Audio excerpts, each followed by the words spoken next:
আসসালামু আলাইকুম। সত্যের কণ্ঠ 24 ফেসবুক পেজে সবাইকে স্বাগত জানাচ্ছি। আমি সাজেদুল করিম। আজ বৃহস্পতিবার ৭ আগস্ট। শুরু করছি রংপুর থেকে প্রকাশিত আজকের কিছু সংখ্যক দৈনিক পত্রিকার সংবাদ শিরোনাম। প্রথমে হাতে রয়েছে দৈনিক দাবানল। অন্তর্বর্তী সরকারের ১ বছর, নির্বাচন জনগণের আস্থায় ফিরিয়ে আনতে বদ্ধপরিকর সরকার। জাতীয় নির্বাচন আয়োজনে ইসিকে প্রধান উপদেষ্টার কার্যালয়ের চিঠি। রংপুরের খ্যাতিমান সমাজসেবক রণাঙ্গনের বীর মুক্তিযোদ্ধা আকবর হোসেন আর নেই।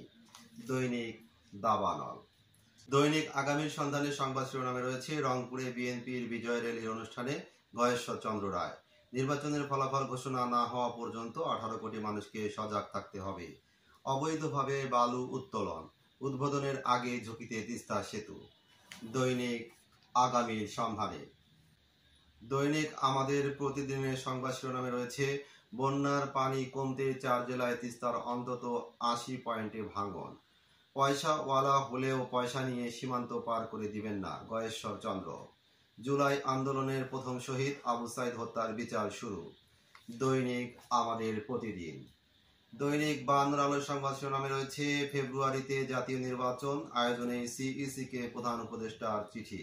নির্বাচনের জন্য যত টাকা লাগবে তা দেওয়া হবে অর্থ উপদেষ্টা। দৈনিক বায়ান্নর আলো। দৈনিক প্রথম খবরের সংবাদ শিরোনামে রয়েছে রংপুরে নবনির্মিত জুলাই শহীদ স্মৃতিস্তম্ভে পুষ্পমাল্য অর্পণ। প্রধান উপদেষ্টার সঙ্গে ডাচ দূতের বিদায়ী সাক্ষাৎ। 3 দিনের সফরে রংপুরে আসছেন প্রধান নির্বাচন কমিশনার। দৈনিক প্রথম খবর। দৈনিক যুগের আলো সংবাদ শিরোনামে রয়েছে অভ্যুত্থানের শহীদরা জাতীয় বীর, আইনি সুরক্ষা পাচ্ছে ছাত্র জনতা। অর্থনীতি মজবুত করতে চিন্তায় মৌলিক পরিবর্তন দরকার, প্রধান উপদেষ্টা। দৈনিক যুগের আলো। এই ছিল রংপুর থেকে প্রকাশিত আজকের কিছু সংখ্যক দৈনিক পত্রিকার সংবাদ শিরোনাম। নিয়মিত সংবাদ জানতে চোখ রাখুন সত্যের কণ্ঠ 24.com ও সত্যের কণ্ঠ 24 ইউটিউব চ্যানেলে।